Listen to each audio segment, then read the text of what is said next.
Mu mawulire ge tulinawo pulezidenti w'eggwanga erya America Donald Trump asimattuse okufa asimattuse okukubwa amasasi ye ne mukyala we wamu n'omumyuka we J.D. Vance oluvannyuma lw'okuba nti waliwo omuzigu alumbye amaka g'omukulembeze w'eggwanga erya America aga White House n'akola obulumbaganyi wabula eky'omukisa omulungi aba Secret Service bagambibwa okuba bakoze omulimu ogukyasinze okubeera ogw'amaanyi ennyo ne ba evacuatinga Donald Trump yennyini ne bajjawo mukyala we ne bajjawo n'omumyuka we Vice President w'eggwanga erya America wabula ng'obulumbaganyi buno kigambibwa okuba nti buli linked ku lutalo lugenda maaso mu ggwanga erya Iran oluvannyuma lw'okuba nti eggwanga lya America wamu n'eggwanga lya Israel bagenda maaso n'okuba nga basesebbula okusinziira ku information eva side eyo batulaga nti olutalo olwo lwandiba nga lwe luvaako ebizibu bino byonna ebigenda maaso wabula eky'omukisa omulungi Omutemu akwatiddwa.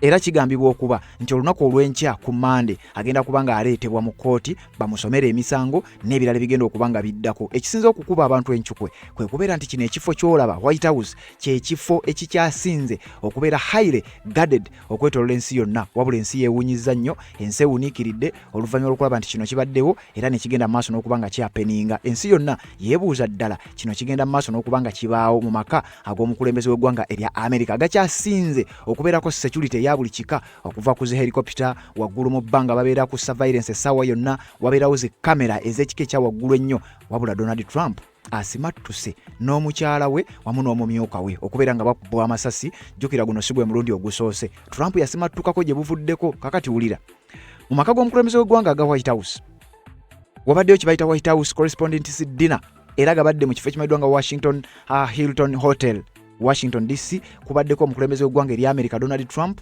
kubaddeko mukyala we First Lady Melania Trump kubaddeko n'omumyuka we amanyiddwa nga J.D. Vance. Wano babadde bawerekeddwako ba cabinet members wamu n'abakungu abalala mu gavumenti y'eggwanga erya America. Wabula oluvannyuma lw'obulumbaganyi aba US Secret Service bagambibwa okuba nti bakoze omulimu ogw'ekika ekya waggulu ennyo era ne mu ngeri ey'enjawulo ennyo ne baba nga basobodde okuba nga bevacuatinga abakungu bano ne baba nga tebatuuseeko mbeera yonna. White House Correspondents Association ye yategese oba etegeka dina eno buli mwaka ebeera annual dinner bagitegeka buli mwaka wabula ekyewuunyisa Donald Trump ye mukulembeze asoose mu byafaayo okwatendinga pati eno nti dina eno ebadde ng'etegekebwa buli mwaka naye badde tegendako bakulembeze tebadde tegendangako bakulembeze bali ku kategori ey'omukulembeze w'eggwanga erya America wabula ekyewuunyisa Donald John Trump yagenzeyo bulungi nnyo ne kabineeti ye n'abamu ku batambula nabo okuli ne mukyala we First Lady wamu ne deputy ne Vice President we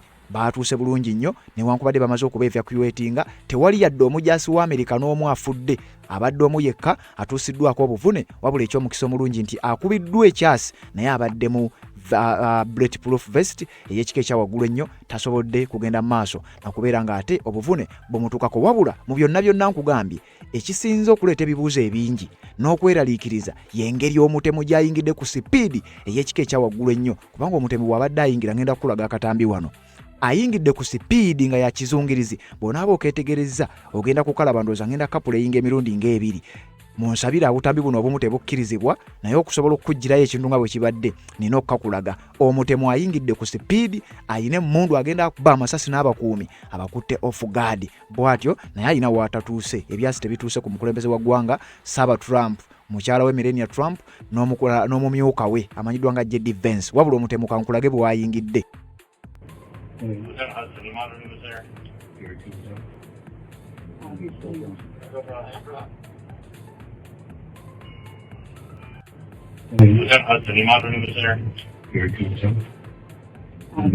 Awo wetegereze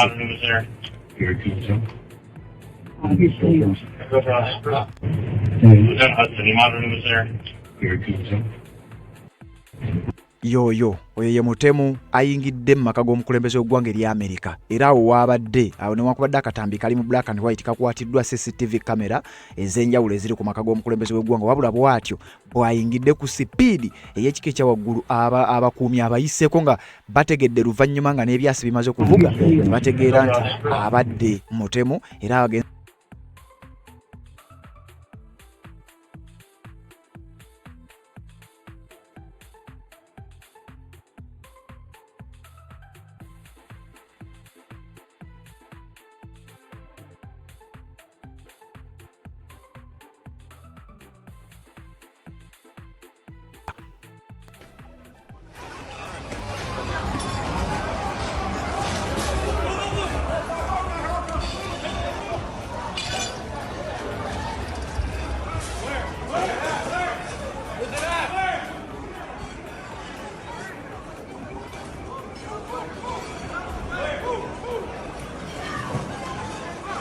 There's the president being escorted. The president being escorted out one side. The vice president being escorted. The president was being escorted bamujje mu kifo ewabadde watuuse embeera y'obunkenke oluvannyuma lw'omutemu ogenda maaso n'okubanga ate ayingira mu White House mu mbeera ey'obunkenke z'obufumbo olina omwami sorry wabula nkugambye nti omutemu ono asobodde okubeera ng'akwatiddwa era oluvannyuma lw'okuba nti akwatiddwa olunaku olw'enkya agenda kubeera ng'asimbibwa mu maaso g'omulamuzi bamusomere emisango bamubuulire n'ebiki ekigenda okuba nga kiddako kyonna tujja kubeerawo wano nga tubikutuusako kubanga bangi mubadde muŋŋamba nti gana amawulire gatuwe ensonga tugende mu maaso n'okuba nga tuzitegeera mukutu gwa Redzone TV gwetone ku mukutu ogwa Uganda 24 live kwe tusinzira ogenda mu maaso n'okuba nga tukutuusaako bino osobole okuba nga obitegeera bulungi nnyo wabula katugyewo akalango kano kaleme kututataaganya ensonga zibeere nga zitambulira ddala nga bwe ziteekeddwa okuba nga zitambula. Tuli mu White House amaka g'omukulembeze w'eggwanga erya America pulezidenti w'eggwanga eryo Donald Trump asimattuse omulundi ogwokubiri okubeera ng'akubwa amasasi naye nga kigambibwa mbu birabika bivudde ku lutalo olw'e Iran. Zino ensonga zonna tugenda zikutemeratemera.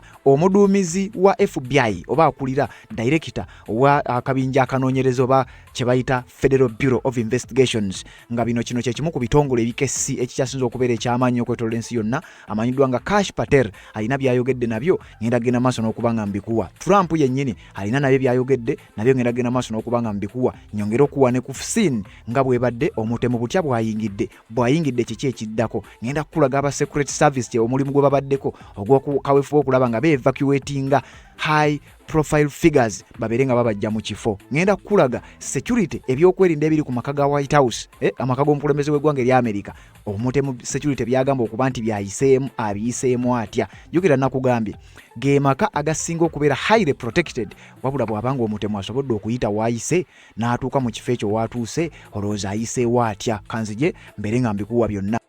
Z'obufumbo olina omwami naye ng'akutawaanya olina omukyala ng'akutawaanya bajja ne bakwagalako ne bagenda gwe alina ebizibu mu byenfuna nga sente zikuyita mu ngalo wooteeka sente zifa bufi b'owola tebazza gwe aloota ng'ogwa mu nnyanja gwe alumizibwa omutwe nga guganja okuwona naawe aloota ng'ebintu bikozesa ensonga z'obufumbo. Nina ekifo ku mugga awali amayinja wennyambululirako ebisiraani ekikwa ekifiiriza omudibo obutaganja obutaweebwa nzijanjaba abantu ab'enzikiriza zonna nsiŋŋaanibwa njeru ku lw'ejjinja gwanjagala kuba ku nnamba yange eyo wali ewala ennyo yita ku WhatsApp.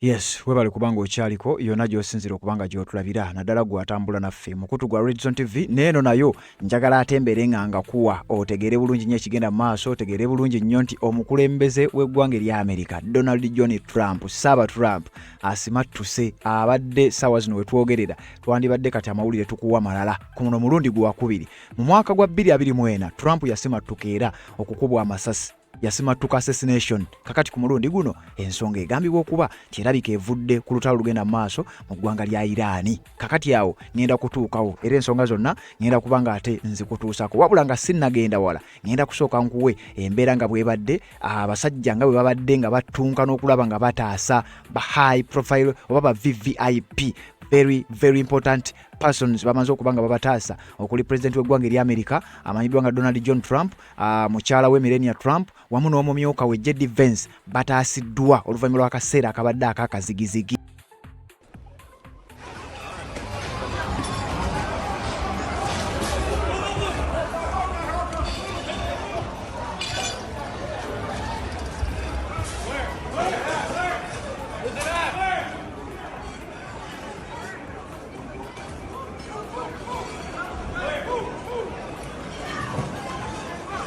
There's the president being escorted. The president being escorted out one side. The vice president being escorted. President being escorted and the vice president has been escorted era naye bamujje mu kifo ekyo oluvannyuma lw'embeera okuba ng'ebadde yakazigizigi. Nkugambye Trump bamututte afukamidde bamututte tekalinnya abasajja bamugaadinze ng'era bw'omanyi ndowooza obadde ogoberera nnyo koodi egamba nti protect the VIP. Basoose kujjawo ba VIP bajjewo omukulembeze w'eggwanga erya America ne bajjawo deputy omumyuka we vice president ne bajjawo ne mukyala we Melania Trump n'abamu ku ba cabinet members basobodde okubeera evacuated naye nga babadde ku mulimu guno beba secret service abakoze omulimu ogw'amaanyi ennyo. Ngenda kukubuulira ekifo ekikyasinze okubeera highly protected eggwanga lya America ogenda kutya lwaki ate olowooza babadde balumbye lwaki olowooza abasajja babadde bagenza okulumba era bayiseewa. Bino byonna ogenda genda maaso n'okuba nga obitegeera naye nkugambye kino ekikolobera ekikoleddwa oba ensasa gegudde mu ggwanga lya America. Bano bonna boolaba bakungu. Abo bonna boolaba bali wansi w'emmeeza, giraasi zigudde, buli kimu kitabuse. Abo bakungu abasinga obungi ba cabinet members, abamu ba minisita, abamu bakungu bakuva mu masaza ag'enjawulo, bonna babaddewo. Naye nkugambye guno gwe mulundi ogusoose. Buli mwaka babadde bategeka kye bayita waliwo kye bayita WHCA, White House Correspondents Association, baholdinga kye bayita annual dinner era mu Washington DC. Wabula babadde tebafunangayo kukyaza mu kulembeze wa Amerika na ba high profile figures bwe bati. Wabula Trump yakikoze n'agamba nti nja kubeerawo ku mukolo guno oba ku dina eno. Kakati mu kifo ekimanyiddwa nga Washington Hill Hotel, Washington DC, President w'eggwanga erya America abaddewo Donald Trump, First Lady Melania Trump n'omumyuka we Vice President amanyiddwa nga JD Vance naye abaddewo nkugambye ne ba cabinet members. Kakati amasasi gatandise okuvuga naye nga amasasi ago nga teganatandika kuvuga, nkugambye bitandikiddewa Omutemu bw'ati bw'ayingidde. Lieutenant Hudson, you monitoring this there? Very good, sir. Obviously,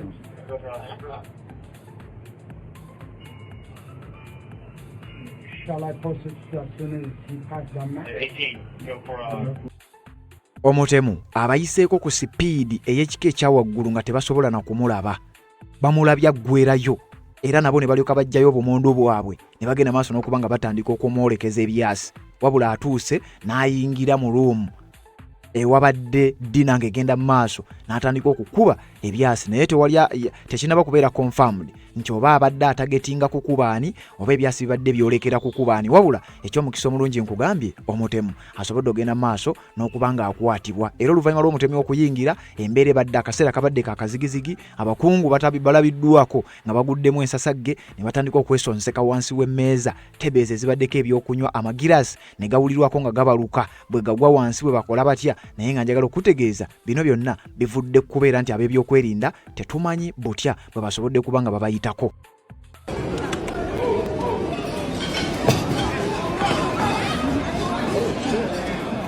Gunshots fired at the White House Correspondents' Center.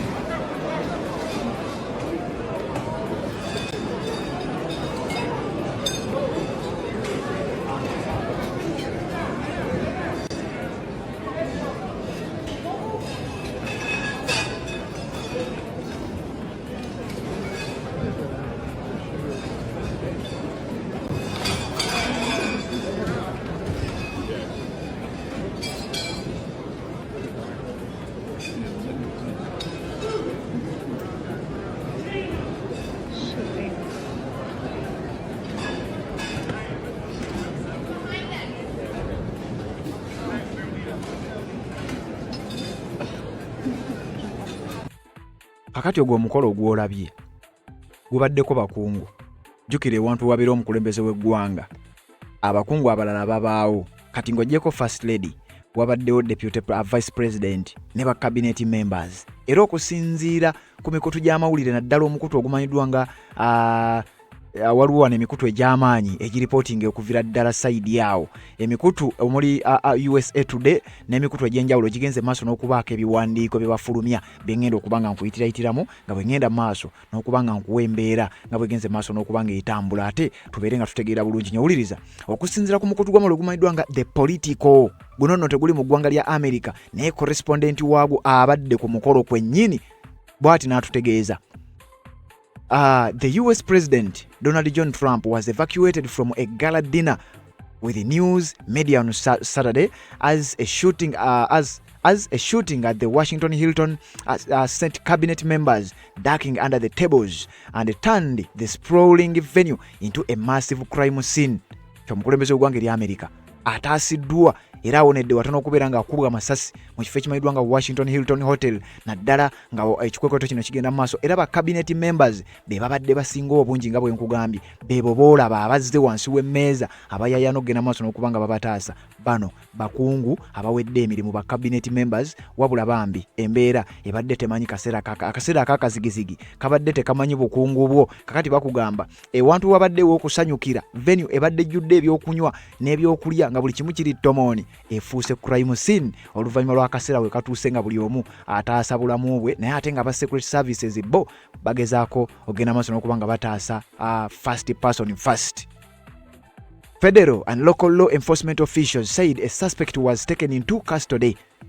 Abamu ku b'ebyokwerinda n'abavunaanyizibwa ku b'ebyokwerinda ddala mu bitundu ebyo ne mu ggwanga erya Amerika bategeezezza omutemu ono akwatiddwa.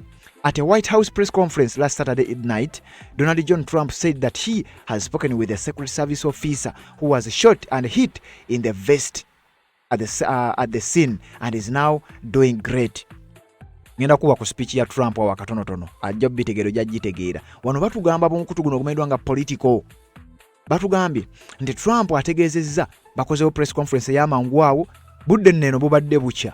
Naye eri budde bubadde bwa lwaggulo bubadde bwa kiro nnyo. Kakati njagala okutegeeza Trump ategeezezza asobodde okwogerako n'ofiisa omu owa Secret Service eky'omukisa omulungi essasi bali mukubye mu vest eya bulletproof tasobodde kubanga afa wabula ali bulungi newankubadde nga bomanyi nti emmundu ebadde y'amaanyi nnyo abadde alina waateekeddwa asobole okubanga abeera bulungi era Trump ategeezezza ensi nti kakati oyo ali bulungi talina buzibu, he is doing great. Naye ng'embeera ebadde ya bunkenke. Kakati wuliriza. The president promised to reschedule the dinner soon, projecting a scene of calm and telling reporters breezingly that politics is a dangerous line of work. Ulira Trump omusajja atatya agambye nti eno dinner tewedde, agenda kuddamu agitegeke mu kifo ekirala era mu budde obutali bwewala. Ategeezezza abamawulire kino dinner guno omukolo gwe babaddeko tagenda guleka gugende gutyo, agenda kuguddamu. Naye n'ategeeza tekyo ffe tukimanyi era twabimanyiira olw'ensonga politics mulimu gwa bulabe nnyo ogenda maaso n'okubanga okola. Kati oba olina okuguyingiramu ng'okimanyi, it comes with the territory, Donald Trump said ku press conference emu kuwabadde.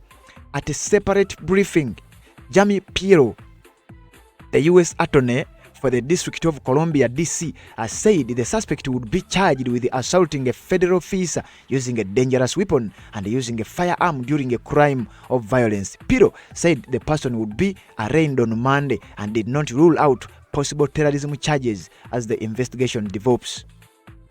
Attorney oba omu ku baduumira ebyokwerinda ategeezezza bamuyita Jeanine Pirro abadde ku press conference naye mu kitundu ekirala n'ayogerako n'abantu ab'enjawulo banaategeeza bannansi nti essaawa yonna suspect ono agenda kubeera atwalibwa akyajingibwa omusango ogusookerwako kye bayita assaulting a federal officer using a dangerous weapon. Naye ate n'ategeeza nti n'omusango ogwa terrorism nagwo tebagululinga out gukyasobola ogenda maaso n'okuba nga gumuggulwako.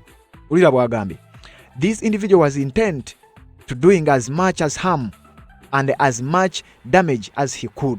Omutemu ono yabadde agenderedde okukola obulabe obw'ekika ekyawaggulu ennyo wabula tamanyi nsonga lwaki kwegamba olw'ebyokwerinda eby'ekika ekyawaggulu ennyo asobodde okuba nga akomezebwa n'atatuusa bulabe ku bakungu b'eggwanga erya Amerika ate ensonga ne ziba nga zandibadde zisukka. Kakati wuliriza wano ekiwandiiko ekirala nga batugamba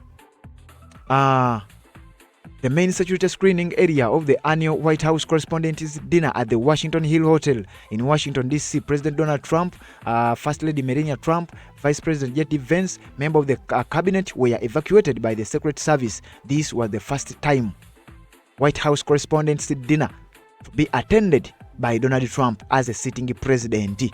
Gwe mulundi ogusoose omukolo guno okubanga gubaddeko. A suspect was taken into custody near the magnetometer screening area located outside the banquet hall.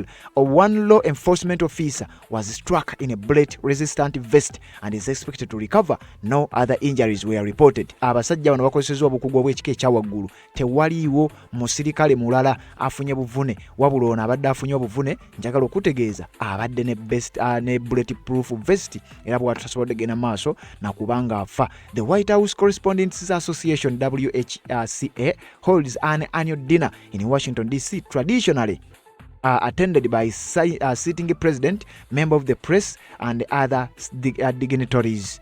Kati ya 2026 ebadde notable kubanga first time to be attended by Donald Trump n'abamu ku bakungu ab'enjawulo era kigambibwa ti Trump ategeezezza eno agenda maaso n'okubanga ate agidda mutasobola kukkiriza dinner egende bwetyo naye ng'embeera ebadde yakazigizigi. Kakati wuliriza.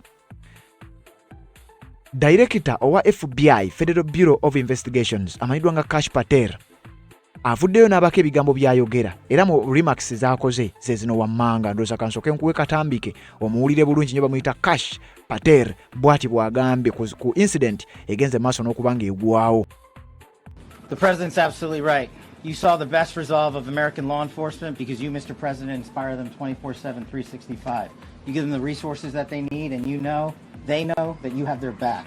And that is a changing dynamic in this country, and that's why you saw brave Secret Service agents respond immediately, swiftly, subdue and take down the suspect, and safeguard the lives of thousands of individuals at that hotel. Thanks to our interagency partnership with the Department of Homeland Security and the Metropolitan Police Department, the FBI was rapidly deployed onto the scene, took over the evidence response unit, is examining all the ballistics that were found on scene to include the long gun and the shell casings. We are conducting witness interviews as we speak. You will hear from our team on the scene there with the mayor and the head of the FBI field division there. But please know what the Attorney General has just said reigns no truer. You saw the very best of America tonight. The very best unite us at a time of uncertainty because we have leadership here with the President and the Vice President that backs law enforcement, and the men and women that I shook their hands on the scene today could not have been prouder to show up on scene. And as the Attorney General said, make no mistake, we are conducting witness interviews. If you have any information whatsoever related to this event, 1-800-CALL-FBI. 1-800-CALL-FBI. No piece of information is too small. No piece of information is inadequate. We will evaluate it all. We will also be conducting interviews of those that were there. And if any of those individuals have information, please come forward to law enforcement or the FBI or the Metropolitan Police Department. We will be examining this individual's background thoroughly. That process has already started. And we are going to ensure that he was either a lone wolf actor or anyone else that was responsible. We will analyze all evidence immediately to make sure that we safeguard this country. Mr. President, Mr. Vice President, thank you for your leadership. Attorney General and Homeland Secretary Mullen, thank you for your partnership in law enforcement. Kash Patel ono nga director wa FBI Federal Bureau of Investigations bw'atyo bw'ategeezezza agambye oba mu byayogedde ngenda kuwa remarks endala awo agambye nti mukadde kano bawe nkoledde akatambi kano bawe tukafuniddaako nti bagenda mu maaso n'okukwasaganya kye bayita bali mu kukola interview ku ba eyewitnesses bali mu kukola okunoonyereza era wano ndowooza mu ggwanga erya Uganda wano omuntu aba yadduse dda kubanga wano bwe batugamba nti kolagana ne poliisi yamba poliisi naye kuyambe wano mu Amerika bikola naye ate mu Uganda kiyinza okuba ekirala kubanga agambye Kash Patel agambye nti tewaliwo information ntono bw'oba olina information gyonna ne weeba ntono etya kubira FBI oba secha ba FBI we bajja nga bakubuuza togaana kuwaayo information tewaliwo information ntono era tewaliwo information gye bagenda kunyooma kubanga yonna bagyetaaga kakati wano mu Uganda ku siini nga wabaddewo ekintu bwe kityo ne bakugamba kolagana ne poliisi giyambe naye kuyambe oyinza okundabira omusinde kubanga oyinza okugenda okuyamba poliisi n'obunzika nga ggwe ofuuse suspect kakati we twogerera embeera ebadde ya bunkenke nnyo naye nga Kash Patel ebimu ku bigambo byategeezezza ebimu ku ebyo by'owulidde n'ebirala byenyiza okugenda maaso n'okubanga ate nkuwaako embeera nga bwegenze maaso n'okubanga etambula wuliriza.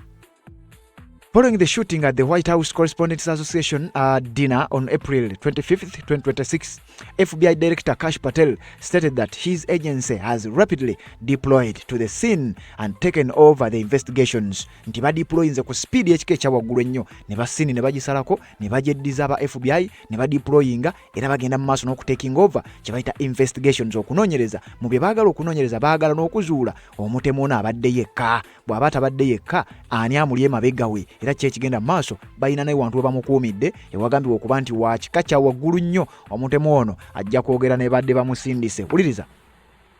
The FBI's Evidence Response Unit is currently examining ballistics found at the scene, which include a long gun and a shell casings. Wuliriza. Aba FBI okwawukanako n'abanoonyereza abakola forensics n'ebintu ebirala mu mawanga agamu gesijja kwogera. Kakati bano aba FBI twogera ku kye bayita Federal Bureau of Investigations ebitongole ebikessi ekitongole ekikessi ekimu ku ebyo ebikyasinza okuba eby'amaanyi okwetola ensi yonna wano lwosobola kigeraageranya n'ekitongole ekya Mossad n'ebitongole ebirala ebiva mu mawanga ag'amaanyi era ekitongole kino ekya FBI ky'ekitongole ekikessi mu ggwanga lya Amerika ekikettera munda mu ggwanga kino kikola emirimu wamu n'ekitongole kinnaakyo ekimanyiddwa nga kya CIA wabula ng'ekimu ku byo kikolera ebweru w'eggwanga erya Amerika nga waliwo tulina ISO ne tulina ne ESO Internal Security Organization ne External. Kakati wano balina FBI ne CIA. Kakati wano mu mbeera eno FBI yebadde genda maaso n'okubanga ekwasaganya guno mu bimu ku bye batandikiddeko kwe kulaba nga bakwata ballistics ze basanze ku ssiini mubaddemu kye bayise long gun ne shell casings ebigambo okuba nti bigenda okuba ng'ebizibiti ebigenda okutandikibwako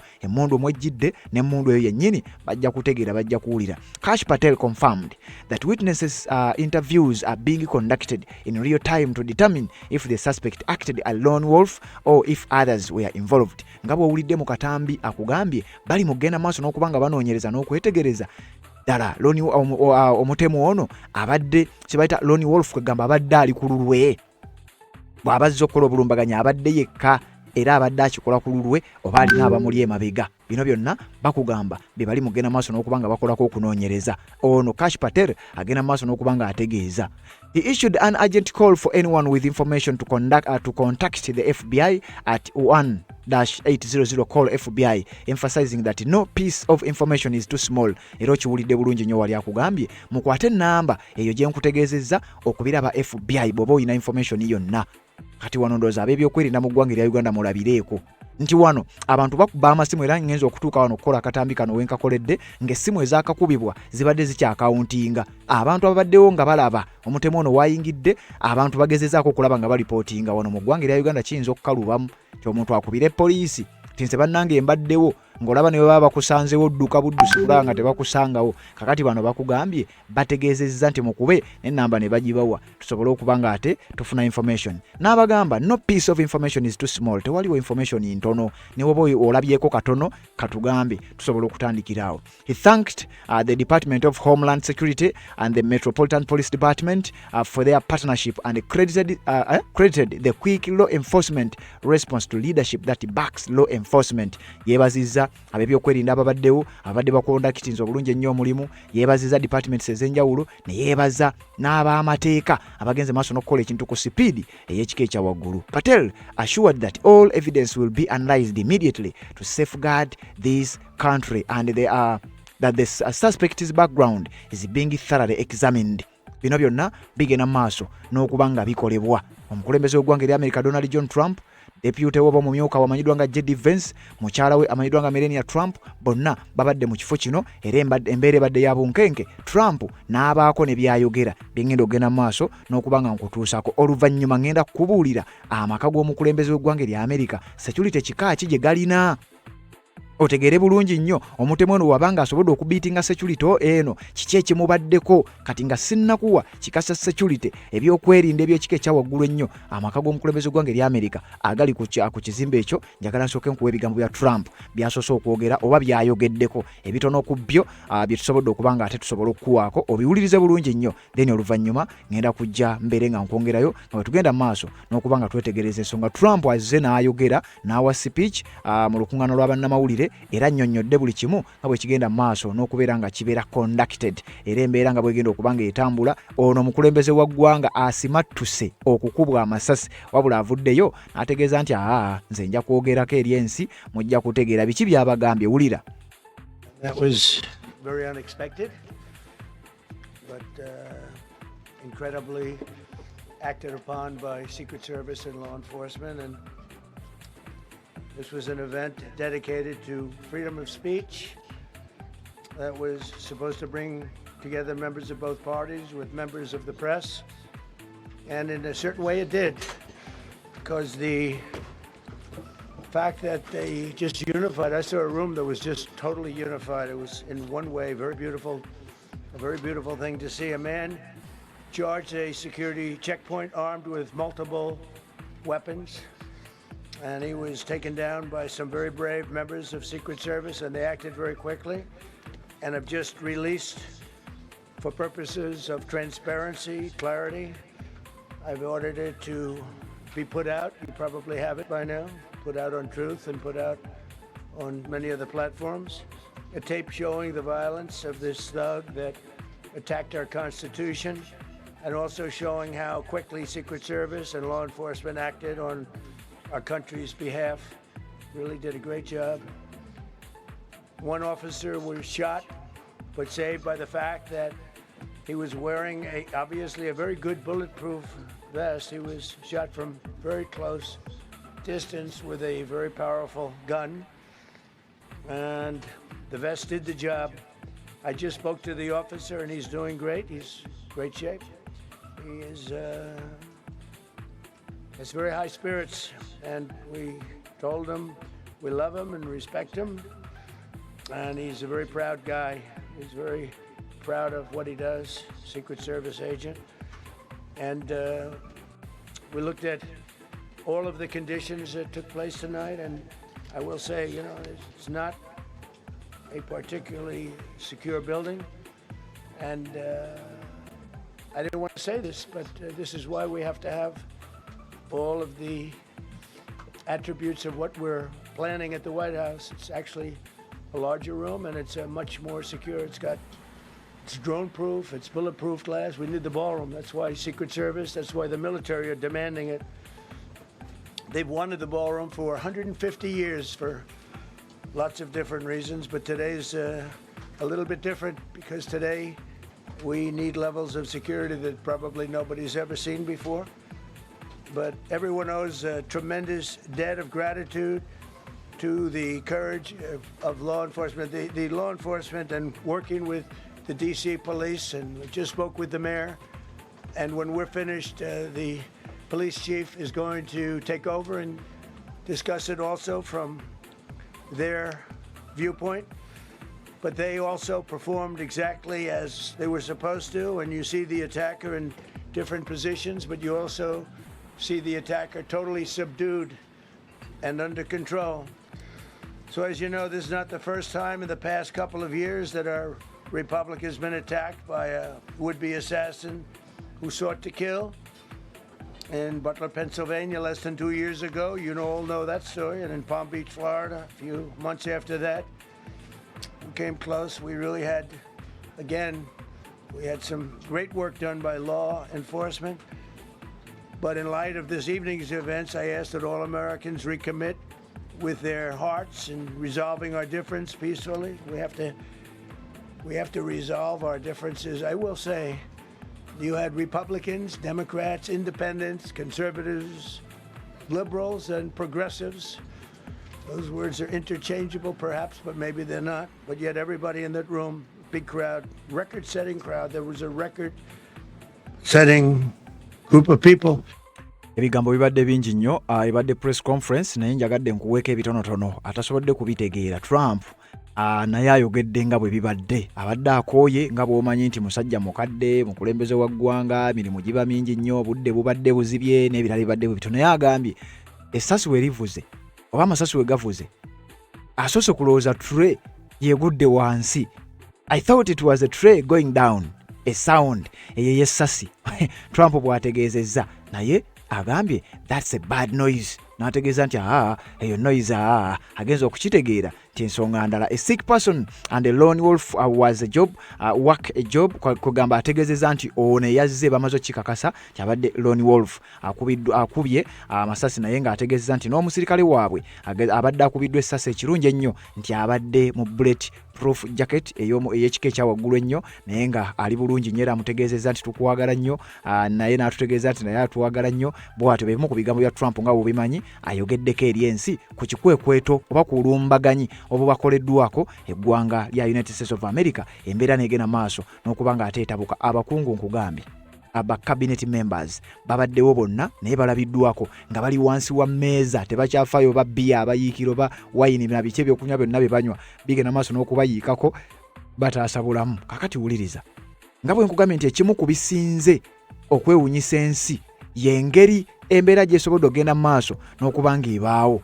Ba witnesses babaddewo abamu boogedde ku bigambo, kati nga sinnakuwa security nga bw'etambula ku maka g'omukulembeze w'eggwanga erya Amerika. Wulira. I was sitting at the table closest to President. Kati oyo gw'olaba abadde atudde kumpi ne pulezidenti w'eggwanga erya Amerika amanyiddwa nga Donald Trump. Akatambi kano ndowooza nakakulazeeko gye byatandikidde. Ndowooza kansooke nkulage gye byatandikidde, sooke nkulaga ono annyonnyodde nga bw'abadde atudde okumpi n'omukulembeze w'eggwanga erya Amerika. Oyo yennyini y'omu ku bakungu avuddeyo ne yeeyogerera. Abadde aliraanye President Donald Trump, era bye bamu ku abo boolabye babuutikira nga bagenda mu maaso n'okuba nga babatwala. Byatandise bitya?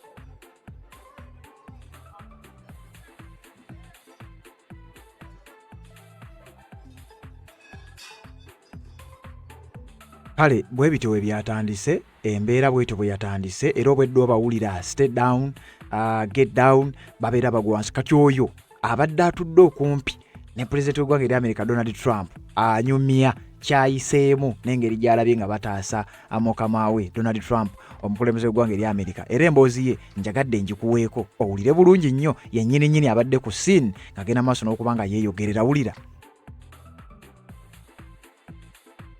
I was sitting at the table closest to President Trump when this incredible scene started happening of the waiters sprinting down the middle aisle right where we were and jumping out of the way. And this proceeded to have security officials running down the aisle towards the president. Everyone hit the ground, and then there was a lot of pandemonium. No one really knew what was going on because where I was in the room, in the front of the room, there wasn't any of an audible sound of anything happening. It did take a while for the president to be escorted off the stage eventually, and it took even a few minutes for people like Secretary of Defense Pete Hegseth to eventually be escorted out of the room. You're concerned about U.S. Secret Service protection ability. We saw several of the detainees take minutes to be escorted out of the room. No, they acted very quickly. No, it's very Era y'ensonga lwaki Trump abadde annyonnyola nti they acted very quickly nga bagenda maaso n'okuba nga bamutaasa nga bamuggyawo. Naye kakati ekyewuunyisa omutemu ono atuusa atya? Kuba nkugambye omutemu bw'ati bw'ayingidde. Tunuulira omuntu adduka ku sipiidi ey'ekika ekyawaggulu ndowooza osobola okumulaba awo. Oyo ye mutemu. Bw'ati bw'agenze maaso n'okuba nga ayingira. Simanyi oba nsobola okukuwa wano ka slow motion ne kaba nga kalabika bulungi nnyo, osobola okuba nga omulaba bulungi nnyo engeri gy'ayingiddemu ku sipiidi y'ekika ekyawaggulu. Wabula kyebuuzibwa ayiseewa.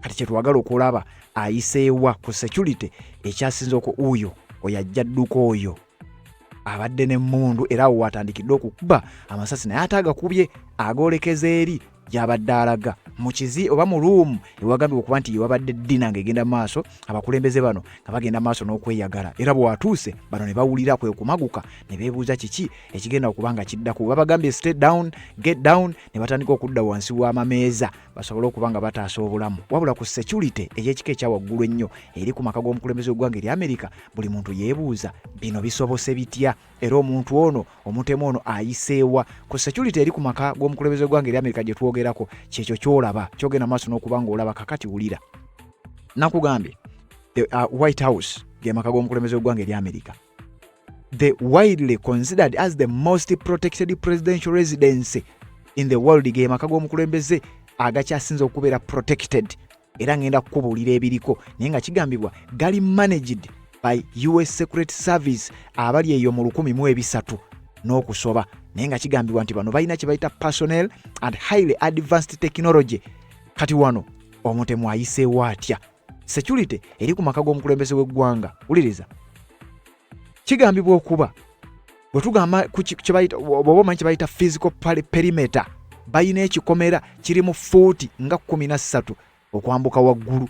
Ekikomerwa kino kigambibwa okuba nti kiriko technology owa buli kika. Kirina kye bayita pressure sensor, sensors ezisobola okusensinga nti muntu yayitawo bono si waawano babiki, basobola okusensinga na eyo sense oba eyo technology n'alatinga aba security even n'okuba kwegamba babeera ne kye bayita ndowooza oba oyinza ogaa nti ayinza n'okubeera n'ekintu ekiva kaŋŋambe nti singa sensa oba technology yasensinga nti omuntu waliwo wano omuntu atali waawo, kigambibwa okuba nti eyo sensa ekola omulimu gw'amaanyi nnyo omuli n'okugenda maaso n'okuba nga ekwalatinga.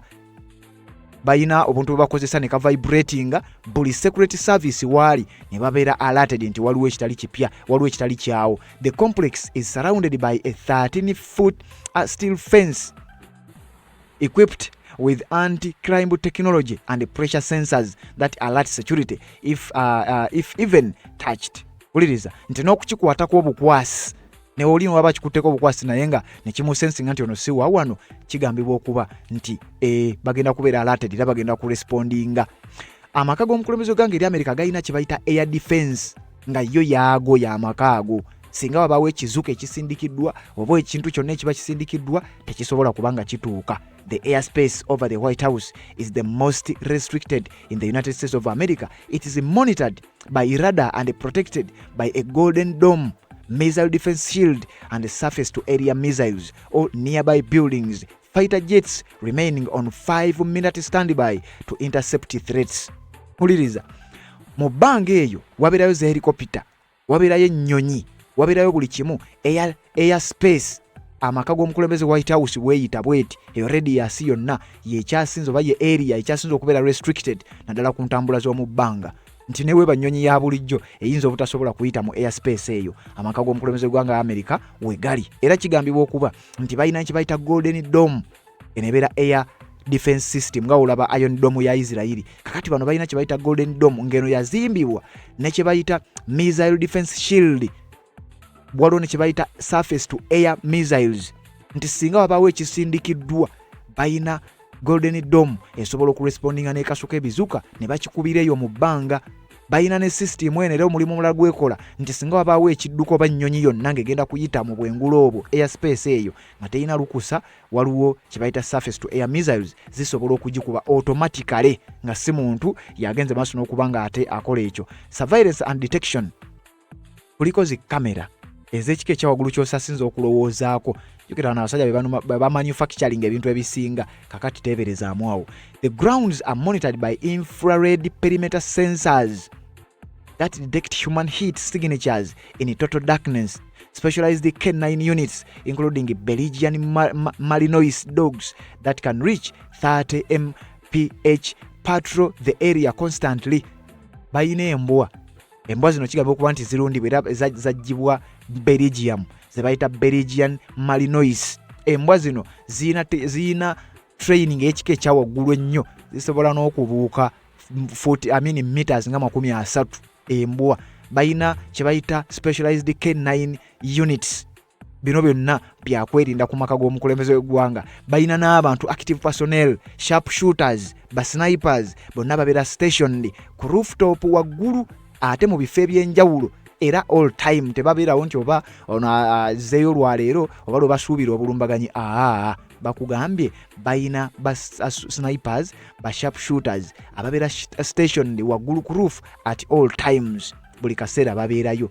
Babeerawo ne ttiimu eva mu gye bayita SWAT.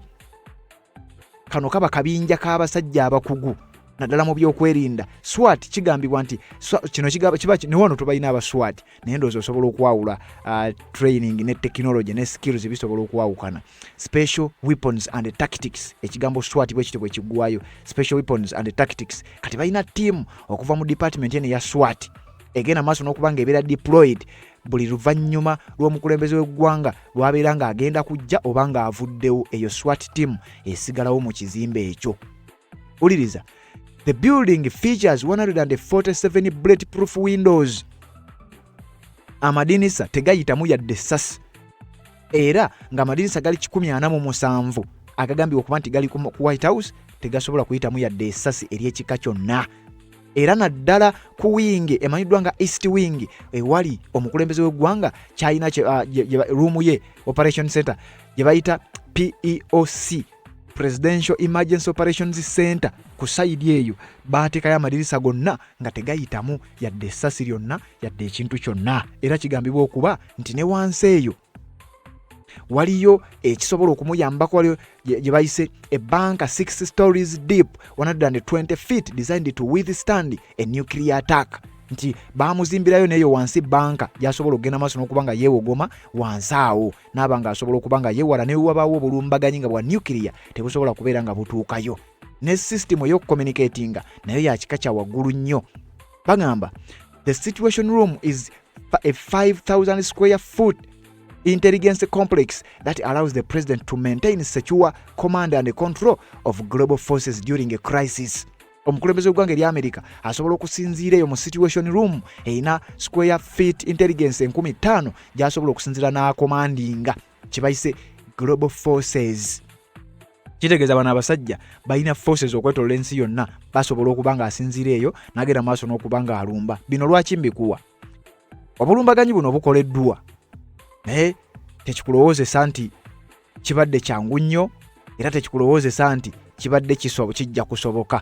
Sijja kunnyonnyola nnyo kubanga ono content sigwe nkola okusinga naye ate nga mumanyi nnyo n'okusinga gwe mumanyiddemu. Njagala okutegeeza kibadde tekisoboka kubaawo omukulembeze w'eggwanga erya Amerika ogenda maaso n'okubanga akubwa awo. Sijja kunnyonnyola lwaki, naye ebifo bingi ebikuumibwa nga kikanga n'okukanga okuwulira nti omuntu atuuseewo.